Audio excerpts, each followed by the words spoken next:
자, 안녕하세요. 이과장의 EPL 분석, 90회차 승부식 분석 시작하도록 하겠습니다. 이번 주는 사실 역배가 좀 많이 쳐질 여지가 있는데요. 그 이유는 지난주에 A매치 기간이 있어서, 빅클럽의 선수들이 두 경기 정도 자기 고국에 가서 경기를 소화하고 왔고, 또 다음 주에는 챔피언스리그 일정이 있어서 체력 관리에 좀 부담을 느낄 수 있습니다. 그에 반해서 B클럽이 아닌 중소클럽의 경우에는 선수들이 A매치를 뛰지 않아서 역배가 날 가능성이 좀 크고요. 그 중에서 와포드 리버풀 경기를 일단 먼저 좀 분석을 해보려고 하는데요. 다음 장을 넘어가겠습니다. 예. 그 역배가 날 수 있는 경기들을 좀 몇 가지를 좀 살펴봤는데 그 중에서도 가장 가능성이 좀 크다고 생각하는 경기를 선택을 했고요. 이게 와포드와 리버풀 경기입니다. 저는 리버풀을 좀 많이 좋아하는 편인데 그 중에서도 와포드와 리버풀 경기를 선택한 이유를 좀 설명을 드리도록 하겠습니다. 와포드는 우리가 뭐 7위, 리그 7위일 거라고 상상을 잘 못하고 있지만 와포드 리그 7위고요. 그 이 리그 7위가 되게 된 원인은 그 올 시즌 초반에 굉장히 승률이 좋았고 지금은 좀 주춤한 편입니다. 와포드는 홈에서 4승 2패, 원정에서 2승 2무 2패를 거두고 있고요. 리버풀 같은 경우는 원정에서 4승 2무, 홈에서 5승 1무를 거두고 있어서 홈이든 원정이든 따지지 않고 올 시즌에 굉장히 좋은 성적을 보여주고 있습니다. 다만 와포드가 홈에서는 승률이 굉장히 좋다는 점에 주목해 볼 만하고요. 리버풀 같은 경우는 챔피언스리그 일정을 가지고 있습니다. 파리 생제르맹과 파리에서 다음 주 목요일 날 경기를 가지고 있고 리버풀이 의적질 하느라 챔피언스리그 갑자기 갸우뚱해졌습니다. 갸우뚱해져서 파리 생제르맹이 사실 챔피언스 리그에서 큰 성과를 못 내고 있다고 하더라도 그 파리 생제르맹 선수들의 네임밸류가 굉장히 크고 챔피언스 리그에서 승리하겠다는 의지가 굉장히 강해서 쉽지 않은 일정이 될 것 같습니다. 그래서 제 생각에는 그 클럽 감독이 리버풀에서 베스트 멤버를 와포드전에 출장시킬 수 있을 거냐라고 생각해 봤을 때 그러지 못할 것 같고요. 그 피르미누든 마네든 살라든 셋 다 나오진 않을 것 같고 걔 중에 한 명을 요새 폼이 좋은 샤키리가 선발로 출전할 것 같습니다. 그래서 리버풀이 이기고 있으면 그대로 가고 그 선발 출전한 선수 중에 체력 부담 있는 선수에게 교체 카드를 쓸 것 같고요. 샤키리까지 썼는데 지고 있거나 비기고 있을 때는 그때는 이제 안 썼던 선수 한 명 그 공격 3톱 중에 한 명을 더 쓰겠죠. 그렇게 되면 챔피언스리그 일정이 더 부담스러워질 것 같고요. 그리고 가장 중요하게 생각하는 게 와포드의 전술과 스타일에 대한 이야기입니다. 와포드가 올 시즌 초에 좋은 성적을 거둘 수 있었던 게, 전방 압박이랑 강한 그 프레싱, 그러니까 전방부터 시작해서 미드필더 수비진까지의 이르는 강한 프레싱, 공을 뺏기면 바로 다시 압박을 하고요. 물론 개인 기량이 좀 딸리기 때문에 계속해서 압박하고 볼을 돌리고 본인들의 페이스로 경기를 끌고 가는 데는 강팀보다는 조금 약점이 있습니다. 하지만 강한 전방 압박과 프레싱을 통해서 좋은 성과를 냈고요. 다만 이 와포드가 요새 기우뚱 하고 있는 이유는 이 와포드 선수들의 평균 나이가 그렇게 젊지가 않습니다.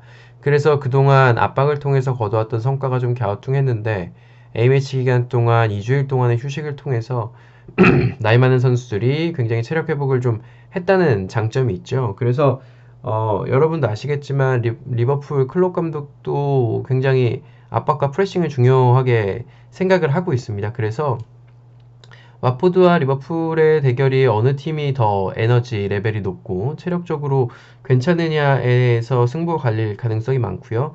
이 체력 대결을 하다 보면 결국에는 실수가 나오게 되고 그 실수를 통한 득점이 나올 수도 있다고 생각이 들지요.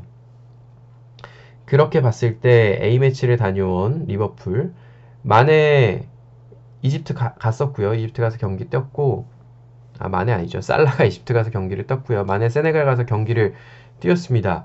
어, 마네 같은 경우는 뭐 경기 뛴 지 지금 한 4일 정도밖에 안 됐을 거고요. 다행히 피르미누가 A매치 브라질이 영국에서 있었다고 하더라고요. 그래서 피르미누가 뭐 이동거리가 길진 않겠으나 어쨌든 피르미누, 마네, 살라 이 세 명의 리버풀의 공격진들이 A매치 기간 중에 피로도가 좀 누적되었다고 볼 수 있고요. 그렇게 봤을 때 와포드의 그 압박 레벨을 리버풀이 견딜 수 있느냐.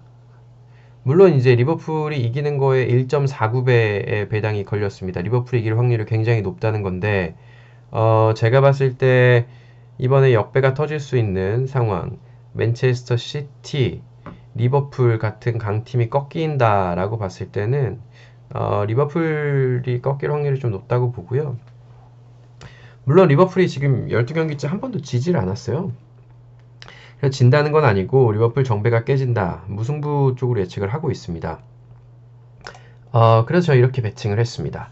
그 와포드와 리버풀이 무승부를 거두고 토트넘, 첼시도 사실은 무승부일 확률도 꽤 높죠. 하지만 첼시가 이길 확률도 높다고 봤을 때 8.9배짜리에다가 배팅을 하게 되었고요. 이게 뭐 거의 9배의 배당이기 때문에 9번에서 한번 맞추면 되는 건데 9번? 뭐, 요 정도 수준이면은 9번까지 안 가도 맞출 수도 있을 것 같아요. 그래서 저는 9배짜리 이렇게 배당을 좀 제일 먼저 추천을 드리고요. 근데 이게 제가 이제 와포드랑 리버풀, 그 다음에 토트넘이랑 첼시를 엮어서 좀 극단적으로 배팅이 들어가는데, 그렇지 않고 와포드와 리버풀 제가 지금 분석한 게 공감이 되신다고 생각하시면 와포드와 리버풀 무승부 가시고, 그 다음에 좀 더 가능성이 높은 유벤투스 승 혹은 맨시티 승에 가시면 안정적으로 3.8배니까 4배 정도는 배팅이 가능하시겠네요. 그리고 토트넘과 첼시 역시도 사실은 첼시 승에 조금 약간 51% 정도 첼시 승에 마음이 더 쏠리긴 하는데 첼시 승 혹은 무승부 가실 분들은 그 저랑 같이 요거 하고 있는 이대리가 아마 NBA 분석을 올릴 것 같은데요. 올랜도 역배가 굉장히 좋게 나왔습니다. 덴버랑 경기가 있는데요. 올랜도가 이 정도 역배를 받을 만한 팀이 아닌데 올랜도 역배가 배당이 굉장히 좋게 나왔습니다. 배당을 확인해 보면 올랜도가 2점, 2점, 2점, 2점, 2점, 네, 제가 제 기억으로 2.5배, 6배, 2.72배네요. 그 덴버랑 올랜도가 2.72배이기 때문에 토트넘이랑 올랜도 같이 엮으시면 이건 역시도 8배 정도는 배당이 나올 걸로 보여요. 네. 그렇기 때문에 아이고 죄송합니다. 그렇기 때문에 이렇게 추천하시면 될 것 같고요. 마지막으로 로또 배팅을 좀 추천드리도록 하겠습니다. 에버턴과 카디프 같은 경우는 에버턴이 지난 경기에서 잘했죠. 지난 경기에서 누구였죠? 첼시였던가요? 맨체스터 시티였던가요? 뭐 당장 기억이 안 나는데 강팀과 비겼었고요. 잠시 확인을 좀 해보면 에버턴이 지난 경기에서 첼시랑 첼시 홈에서 비겼었고요. 에버튼이 이번 시즌에 괜찮은 전력으로 괜찮게 하고 있고요. 홈에서 경기에 강하기 때문에 에버튼 승 괜찮을 것 같고요.